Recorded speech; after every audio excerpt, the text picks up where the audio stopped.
NEET UG 2026 exam रद्द होने के बाद देश भर में बवाल मचा हुआ है।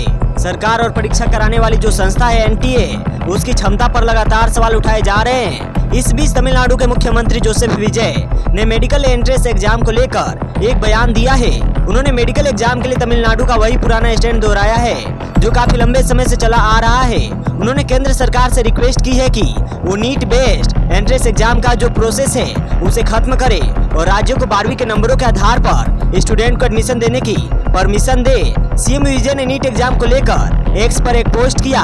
पोस्ट में सीएम विजय ने लिखा कि हालिया पेपर लीक विवाद ने नेशनल लेवल के एग्जाम सिस्टम में मौजूदा जो स्ट्रक्चरल डेफिशिएंसी है उसको उजागर किया है। इस विवाद ने पूरे देश में लाखों मेडिकल कैंडिडेट्स को उम्मीदों को तोड़ा है। मुख्यमंत्री ने यह भी लिखा कि तमिलनाडु सरकार नीट को खत्म करने की मांग को दोहराती है।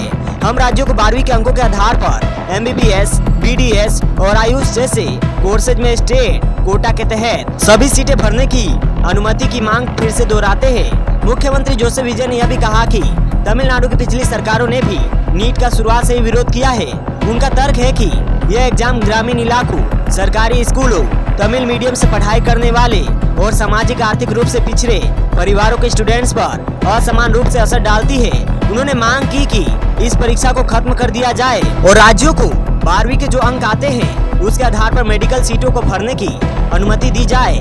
मुख्यमंत्री जोसेफ विजय की ओर से यह टिप्पणी ऐसे समय पर आई है जब सीबीआई ने नीट यूजी 2026 पेपर लीक मामले में 5 लोगों को गिरफ्तार कर लिया है।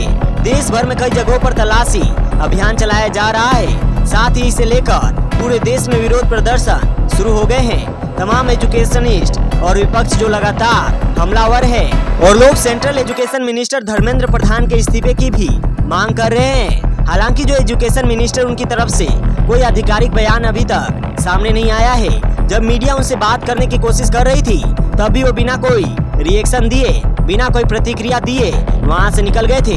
इन सब के बीच federation of all India medical association यानी फेमा ने सुप्रीम कोर्ट का रुख करते हुए एनटीए को पूरी तरह से इसमें सिस्टम में बदलाव करने की मांग की है। कहा या तो इस एजेंसी को ही खत्म कर दिया जाए या इसमें स्ट्रक्चरल चेंजेस लाए जाए। फाइमा ने मेडिकल एंट्रेंस एग्जाम की जो क्रेडिबिलिटी है उसको बहाल करने के लिए उसकी जगह एक टेक्निकली साउंड जो ऑर्गेनाइजेशन है वह लाने की मांग की है। बाकी इन सब के बीच उस टीचर के बारे में भी पता चला है जिसने सबसे पहले नीट यूजी पेपर लीक की शिकायत की थी, जिसके बाद एनटीए ने एग्जाम कैंसिल कराने का ऐलान किया था।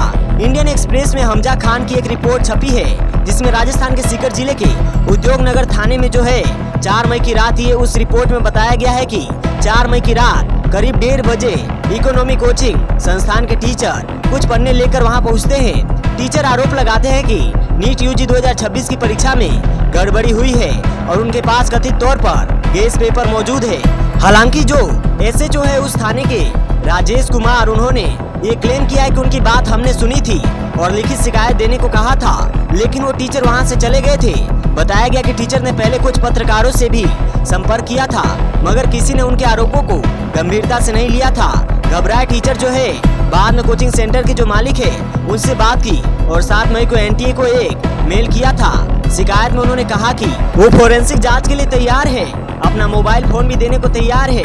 उनके पास 60 पन्नों की एक पीडीएफ है जिसमें केमिस्ट्री और बायोलॉजी के सवाल शामिल है और यह वही गैस पेपर है जो पूरे पेपर लीक में जिसकी बात हो रही है कि उसमें ज्यादातर सवाल जो है वही सवाल थे जो एग्जाम में आए थे। शुरुआती जांच में टीचर को क्लीन चिट दे दी गई है क्योंकि उन्हें जो कथित पेपर जो है जो गैस पेपर कहा जा रहा है वो एग्जाम खत्म होने के बाद मिला था, लेकिन उनकी शिकायत के बाद ही नीट यूजी 2026 का जो पेपर लीक का मामला है वह खुला था और जांच राजस्थान एसओजी से होते हुए सीबीआई तक पहुंच गई है। बाकी इस मामले में जो भी अपडेट आएगी हम लगातार आप तक लेकर आते रहेंगे।